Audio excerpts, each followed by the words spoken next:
ये जो stomach capsules हैं यानी कि मैदे के कैप्सूल जो हैं इनको जो है हम प्रेगनेंसी में क्या हम इस्तेमाल कर सकते हैं या नहीं कर सकते। अगर हम कर सकते हैं तो कौन से इस्तेमाल कर सकते हैं और कितना इस्तेमाल कर सकते हैं। बिस्मिल्लाहिर्रहमानिर्रहीम, अस्सलाम वालेकुम व्यूअर, मैं हूं शहबाज और आप देख रहे हैं मेरा यूट्यूब चैनल।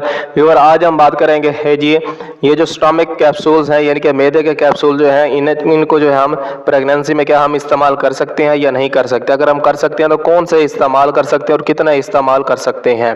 जी हाँ व्यूअर, इनमें जो है आपने इस्तेमाल करना है जी ओमेप्राजोल। ओमेप्राजोल जो फार्मूला है जिन कैप्सूल्स का, वो जो है प्रेगनेंसी के दौरान जो है आप इस्तेमाल कर सकते हैं।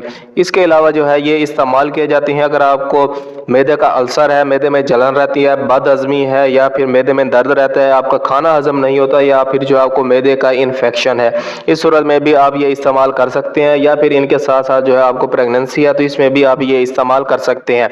ओमेप्राजोल में जो है आप इस्तेमाल कर सकते हैं राइजिक 20 mg कैप्सूल आते हैं, वो जो है आप इस्तेमाल कर सकते हैं, जो कि आपको हर मेडिकल स्टोर से आसानी से मिल जाएंगे।